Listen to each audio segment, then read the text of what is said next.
ये है talks news network और आप देख रहे हैं पॉलिटॉक्स, राजनीति का कच्चा चिट्ठा। महीने से अधिक का समय हो चुका है। राजस्थान की सरकार पूरी की पूरी तरह से होटल में बंद है और दूसरी तरफ सरकार कहती है कि हमारे पास स्पष्ट बहुमत है। भारतीय जनता पार्टी ने भी कभी ये मांग नहीं रखी कि आपको फ्लोर टेस्ट कराना चाहिए, आपके पास बहुमत नहीं है। लेकिन हम ये बात हमेशा से कहते हैं कि आपके आपसी झगड़े की वजह से राजस्थान की 8 करोड़ जनता सफ़र क्यों करे।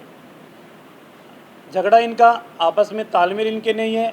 1.5 साल से सीएम और डिप्टी सीएम के मध्य कोई वार्ता इनकी नहीं है। एक दूसरे को असंवैधानिक शब्दों के माध्यम से संबोधन करने का काम भी यही करें और उसके उपरांत भी आरोप प्रत्यारोप भारतीय जनता पार्टी के ऊपर लगाएं।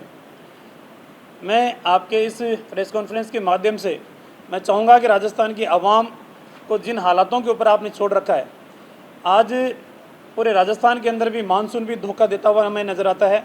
अकाल की स्थिति कई ज़िलों के अंदर बनी हुई है, कई ज़िले टीडियों से प्रभावित है। लेकिन उसके उपरांत भी सिर्फ और सिर्फ एन के एन प्रकार ने विधायकों को प्रलोभन देना, विधायकों को डराना धमकाना, मुकदमों की धमकी देना, मुकदमों का डर दिखाना।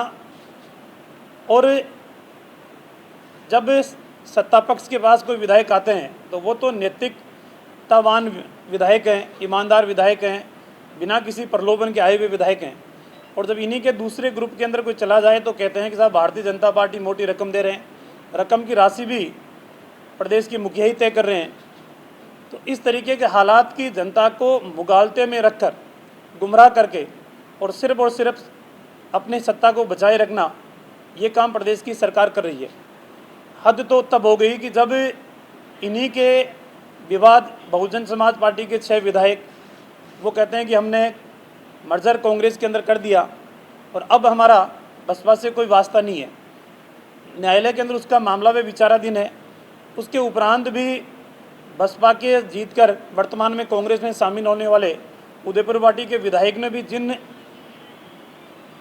ओछे शब्दों का प्रयोग किया और पार्टी के प्रदेश अध्यक्ष जी के ऊपर जिस तरीके से धमकी भरे लहजे के अंदर कहा कि सतीश पूनिया जो बीजेपी के अध्यक्ष हैं, उनमें अगर हिम्मत है तो अपने बेहतर विधायक विधानसभा में भेजकर बताएं। तो इस तरीके की धमकी इस बात को इंगित करती है कि राजस्थान के अंदर लोकतांत्रिक तरीके से चलने वाली सरकार जा चुकी है। और मुझे लगता है कि संवैधानिक तौर पर अगर कोई सरकार काम नहीं कर रही है तो महामहिम राज्यपाल को अपने अधिकारों का उपयोग करना चाहिए या केंद्र सरकार की जो एजेंसियां हैं उनको भी हस्तक्षेप करके और राजस्थान के अंदर जो पिछले 1 महीने से जो ऐसा माहौल राजनीतिक का जो बना हुआ है उसका पटाक्षेप होना चाहिए। अभी कुछ मीडिया चैनलों के माध्यम से खबरें इस बात की आ रही है कि कांग्रेस के पूर्व राष्ट्रीय अध्यक्ष और असंतुष्ट गुट के बीच में कोई वार्ता होने वाली है। जब वार्ता होने की खबरें अगर अब आ रही है तो पिछले 1 महीने से आप कर क्या रहे थे? झगड़ा आपका है, अंदरूनी झगड़ा आपका है, वर्चस्व की लड़ाई आपकी है, एक दूसरे को नीचे दिखाने की लड़ाई आपकी है, एक दूसरे के मंत्री काम नहीं करे ये झगड़ा आपका है, एक दूसरे के मंत्रालय के अधिकारी काम कहना नहीं माने ये झगड़ा आपका है। लेकिन उसके उपरांत भी जिस तरीके का वातावरण पूरे राजस्थान के अंदर बना हुआ है उसकी जितनी निंदा की जाए उतनी कम है। राजस्थान की जनता जिस आशा और उम्मीद के साथ आपको सरकार में बिठाया है, कम से कम उनके विश्वास के ऊपर खरा उतरने का आप काम करें।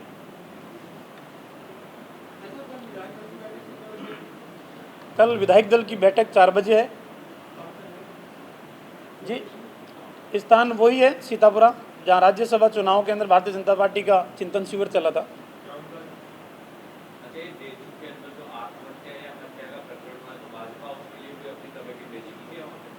निश्चित रूप से जो घटना घटित हुई है वो दुखद है और इस घटना के ऊपर जितना भी दुख प्रकट किया जाए वही कम है।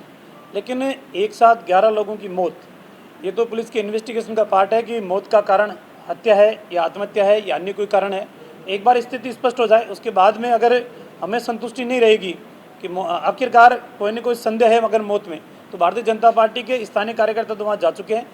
प्रदेश से भी हम भारतीय जनता पार्टी के एक दल बनाकर भेजेंगे और उसकी वास्तविकता को जानकारी हम लेंगे।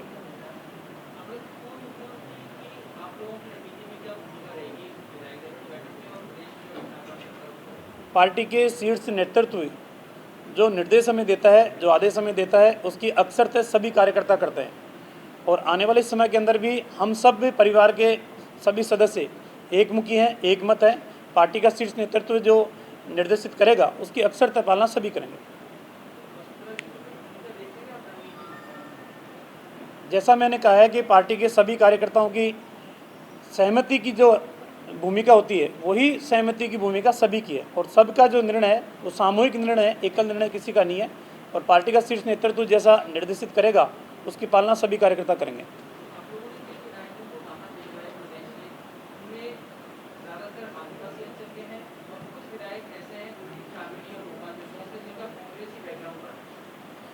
हमारे पास प्रदेश नेतृत्व के पास जो सूचना आई थी और इन्हीं विधायकों ने हमें ये कहा था कि कांग्रेस पार्टी के कार्यकर्ताओं के द्वारा, स्थानीय कुछ व्यापारियों के द्वारा और कुछ अधिकारियों के द्वारा भी विधायकों को प्रलोभन देने का काम, प्रताड़ित करने का काम, डर दिखाने का काम।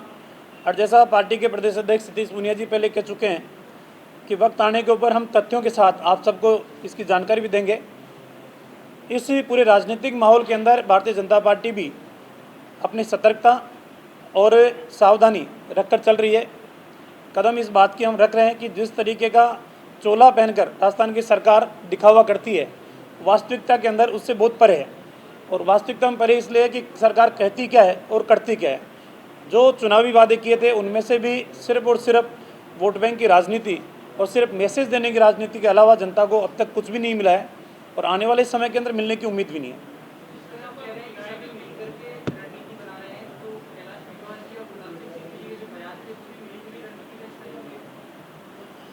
जैसा मैंने कहा कि पार्टी के अंदर सामूहिक निर्णय होता है, उस सामूहिक निर्णय की सभी पालना करते हैं। इंडिविजुअल मेरा मत अलग हो सकता है, इनका मत अलग हो सकता है, सबके मत अलग हो सकते हैं, लेकिन जहाँ पार्टी की बात होती है वहाँ आज भी भारतीय जनता पार्टी एकजुट है, एकमुखी है।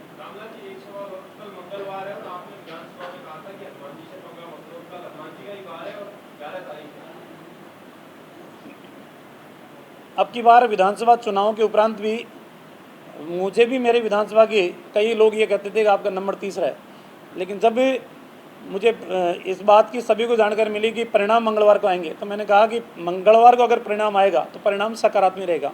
और अभी भी मैं दावे के साथ कह सकता हूँ, विश्वास के साथ कह सकता हूँ कि जो एक आध्यात्मिक शक्ति है जो पूरी दुनिया को चला रही है, उस आध्यात्मिक शक्ति से टकराव उचित नहीं है। और जैसा मंगलवार मेरे लिए भी शुभ है, मेरी पार्टी के लिए शुभ है, तो मेरे ख्याल से इस सरकार के लिए शुभ नहीं है। और ये बात मैं इस आधार पे कह रहा हूँ कि हम सब कहीं ना कहीं इस सृष्टि को चलाने वाली एक अदृश्य शक्ति जरूर है जो हम सबको बांधे रखती है। तो कम से कम सरकार को उन आस्था के केंद्रों के ऊपर प्रहार नहीं करने चाहिए। वो तो मैंने विधानसभा के पटल के ऊपर भी कहा था और विनम्र शब्दों के अंदर कहा था। इस कलयुग के अंदर एकमात्र वीर हनुमान जी की ताकत ऐसी है कि कई अनहोनी घटनाओं को रोकने का काम करती है। सभी शामिल होंगे, गुजरात वाले भी आ जाएंगे। ये है टॉक्स न्यूज नेटवर्क और आप देख रहे हैं पॉलिटॉक्स, राजनीति का कच्चा चिट्ठा।